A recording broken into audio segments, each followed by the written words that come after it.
Hello, everyone's Forest Focus as we catch up with former Nottingham Forest forward Paul McGregor to discuss the season so far for the Reds and touch on his upcoming gig at the Trent Nav as the upper body takes the stage after the Villa game on Saturday. Paul McGregor, good to have you. I say back with us. I spoke with you on Garibaldi Red when I did that, but good to have you on Forest Focus. So, how are you doing today?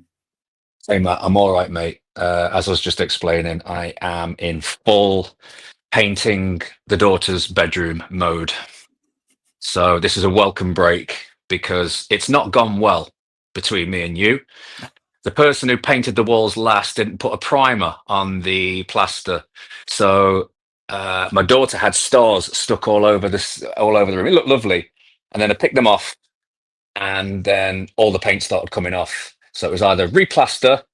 This is thrilling for Forest fans, isn't it? Replaster it, or try and go and just like batter it with paint. I'm now on the sixth coat, and I'm just about getting there. So it's been 2 weeks when I thought it'd be 2 days. I'm not happy, mate.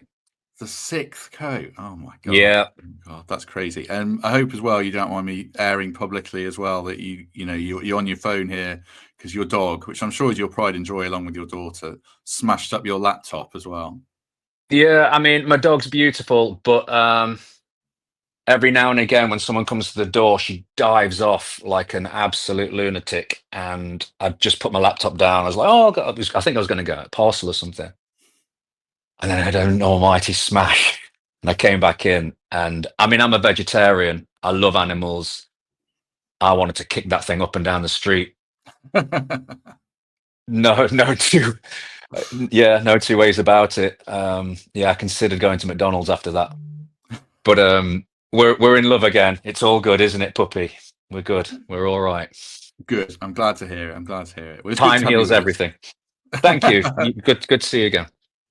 Let's talk Forest a bit, and obviously we'll get on to the gig at the Nav as well. I mean, just on Yeah. Forest, 2 seasons of struggle, frankly, in the Premier League. Now we're fifth after beating Man United. We've beaten Liverpool away. We've drawn with Chelsea away. I mean, with a former player's head on, how surprised are you at the scale of the improvement and just the way things are at the moment? Surprised is a funny word. Am I surprised? Yeah, if I'm honest, yeah, a little surprised. I did say at the beginning of the season that a solid mid, and there's every chance it could be this, a Mm. solid mid-table um, season, 2, 3 solid mid-table seasons to then go and start looking at Europe again would should be the aim. Because I've always had a lot of faith in, and I've got the receipts for it, by the way. Um, a lot of faith in Wood and the team around. There's always been quality there. Callum Hudson-Odoi, I've always super rated. It's just, and I think it still is a little bit about consistency with him. But if he's consistent, it's a special player in there. A proper Premier League player, and uh, Gibbs White stepping up, and the structure's there. And it's for me, it's just been about it. We've not looked, we've not looked, we've not looked composed in defending from the front backwards for me. But the change Milenkovic has brought in. And apologies to Forest fans for mentioning the other Reds, Liverpool, but being from there and being a Liverpool fan, I was at the West Ham game. I was the guest at the West Ham game, and it was the first time I'd seen that partnership, and I likened it to when Van Dijk and Matip started clicking. And I'd be sat in the pub with my mates who are Man United fans or Arsenal fans or Tottenham fans, and they'd be getting excited when the ball went into the final third. And Mm. I'd be sat there fully relaxed going, no, no, no, no, no, no. Watch how they deal with this. Just usher people into corners, usher people out. No diving in, no stupid tackles, everything under control. Um, the calmness he's brought, I think, has been the final. It's been the final piece of the puzzle for stability in order to sort of let Woods and let everybody else, sort of hang a really great organized side off the shoulders of Woods, like his coat hanger all the way down. And I think and that's where his goals are coming from now. You don't suddenly become a brilliant centre forward or suddenly stop being a good centre forward. That structure needs to be in place, and I think Milenkovic has just added just this balance and stability to the side and calmness, and it's just they were really assured. It was just a super assured. And now I know West Ham are no great shakes, and it depends. It was the West Ham turned up that I was expecting to turn up, to be fair. But Forest was so impressive, man. So impressive. Just so calm. Gibbs White on the ball, good grief. And that's another thing as well. Like, he's now on the ball all game. Like, which leads that balance leads to that. So I think all the players are now. I think Nuno's put everybody in position in a structure where everybody does their superpowers. Everybody's playing. We haven't got players shoehorned in here, there, and everywhere. It's like everyone's playing at their with their superpowers. And surprised, yes, a little, but that's what happens when a good manager comes in, settles a squad, and plays to its strengths. And a lot of that's luck. A lot of it's ability, a lot of it's luck. You've got to have a team, you've got to have a squad that buys into that. No bad eggs and all that, and they look so tight, man. They're cooking. They're doing so well. So one of the things I was going to ask you, and it kind of feeds into a couple of things you said there. Obviously, you were in the squad 94, 95 when we finished third. And obviously, you had star players in different positions, like Collymore was fantastic and all that kind of stuff. But that team, as I recall, had a structure where you knew what everyone's role was, and it felt like it had a really good manager. Do you see any just kind of similarities between this team and that team? I'm not saying, like you say, I'm not saying we're going to finish fourth or third. I think we might well finish 10th or lower. But do you see any links between the two in terms of structure and characteristics? Yeah, I mean, I think you hit the nail on the head with the word is structure. I don't know what Nuno's doing on the training ground. I don't know what he's like with the boys, but Frank Clark inherited an ideology that ran through Forest that I think the best Forest managers have always stayed with. Simple instructions, obviously, that came from the big man. So Clough was all about extremely simple instructions. And I think Frank Clark will have learned from that. Frank Clark, when he played under Clough, knew his job. When you hear him talking about his instructions, the instructions that Clough would give, comically, they were give the ball to the fat lad and, centre halves, edit back over the halfway line, and goalkeeper, keep it out my bloody net, and just all that sort of comical stuff. But from that, as a centre forward, if you're not putting the ball in the back of the net, you play your game obviously around it, but it will change your decision making. So instead of coming short all the time, that he wants you. If a ball's coming in that box, you've got to be in that 6-yard box on the end of that. And that informs how you play the game. It informs your runs. It informs what you go for, what you don't go for. It informs your positional play. So from very simple instructions, I think Clough trusted, bought in well and trusted the talent. And I think Frank Clark inherited that ideology, and I think he instilled that ideology. He brought some good coaches in, so we had wonderful coaches around us. Archie Gemmell and Liam O'Kane and these sorts of people, fantastic knowledge, but they were never really coaches like a modern coach. It was all about getting the best out of players, with a lot of the time quite unorthodox methods, but tried and trusted methods. And then when people like Richard Money came in, the coaching staff then under Frank Clark, it was we were coached. So it did go to another level. But it was still very simple instructions. As a winger, you knew off the ball, you were helping out your fullback, and on the ball, you were beating a fullback and putting a cross in. And that was about your lot. You know what I mean? There was no can you drop into a false so and so and float here and play in between? It was none of that. So I don't know what Nuno's doing, but it seems to me that those players are playing a very simple brand of football, very Nottingham Forest. So I think that's where the similarities seep in.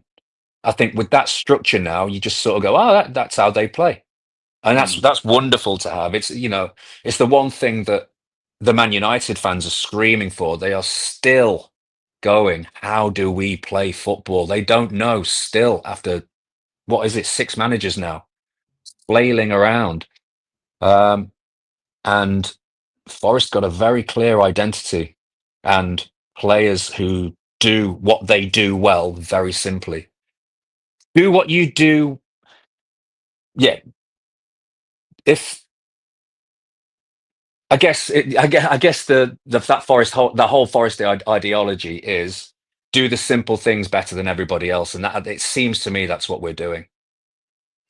Yeah, massively. It's interesting. I mean, Nuno strikes me as a really good man manager. I don't know him, but you hear for people that speak really well of him within the club. Well, what was Frank Yeah. like as a man manager for you? Perhaps even especially with you, because you were getting headlines for music and stuff like that, which is probably unfair or whatever. But what was Frank like as a man manager with you and the rest of the squad?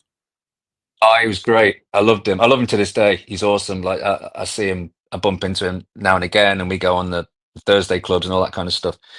And he's great. He's, I think the warmth of him and the intelligence and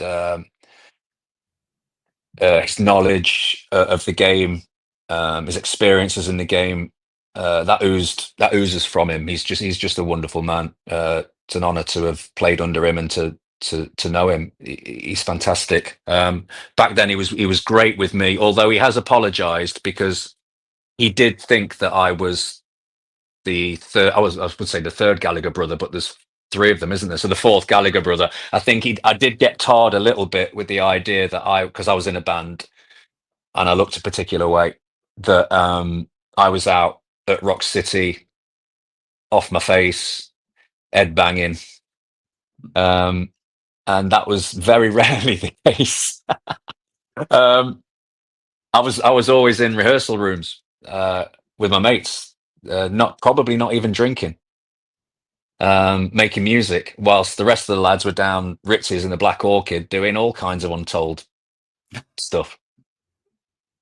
How do you think you'd have fitted in today? If, say, you played today, then, where it seems like players, I don't know, perhaps more professional or whatever it is, would your career have panned out differently today or not? I don't know if you've ever thought about that or not. I thought about the modern game. I think I'd have been. My only issue they would have had to have thrown me into the gym. So all the lads are like, they smash the gym now, don't they? And I hate the gyms. I hate the gym. I hated it. Always have done. I don't want to be muscle bound. Do you know what I mean? I'm not interested in all that. So I'd have to have been stronger, but I was quick enough. I knew where the goal was. So I think I'd have liked to have played today. And also just little things. One of the things I do think about often is when people talk about pre-season and training, like all the lads now get told why they're doing stuff. So, and they've all got the heart rate monitors on and all that kind of stuff. So they're, why you're doing particular hours would honestly just be right. Go around that tree, get to that tree and back as quick as you can. And you get back like, right, go around that rock now 30 times. What, why? It wound me up, like, because there wasn't a ball in front of me. I used to hate it. So even little things like that, I think if I knew I had to go there because I had to get my heart rate up and I've got to maintain this and do that, I've got to do it for this period of time because we're aiming at this level of, you need to get your heart rate up there and then down there. And if I knew all that, I'd have been a lot fitter. I'd have been more into training. I just wanted a ball at my feet. So yeah, I don't know. I do think I'd really enjoyed playing in today's game. Interesting. Good stuff. Going back to Forest today, we've been discussing this all season, really. Like, can Forest keep this up? Can they finish, get into Europe? if you're saying a team is doing the simple stuff better than anyone else, it kind of sounds to me like they can, and maybe it's got a ceiling when you play Newcastle and Man City and Arsenal and top teams like that. But if you can do the simple things well against the teams who aren't so good, to be fair, then probably they can keep winning games like this. Is that right or not? Listen, they beat Liverpool. Man Mm. City are more than beatable. I know Man City did a job, but they are proper beatable, Man City. Mm. I mean, Arsenal are now Stoke, aren't they? So that's going to be tough. We've seen all the memes with Tony Pulis and Arteta's face. And make me laugh. I think Forest can beat everybody in that league. I genuinely do. Again, consistency, because you can't, be beating Liverpool or beating City or beating Man United, losing to Brentford. But I guess that's the Premier League, isn't it? That's no team are guaranteed a win, as much of a cliche as that is. So to bang on with the cliches, it's game after game after game. You just take the next game. But there's absolutely no way they will be looking at big sides now. I think this is an interesting comparison. It's like, look, when we used to go and play Liverpool, or when we used to go and play Manchester United, maybe not Man United, because Man United were on fire. It was the glory years of Fergie, obviously. But any other team, we weren't scared of anybody. Nobody. You line up against Everton, Liverpool, Tottenham, Chelsea. Expect to go and smash them. And there's no reason why. And you know what? It's a fact that they're not scared of anybody in that league, and they shouldn't be. Mm. They shouldn't be at all. They can beat anybody in that league. Yeah.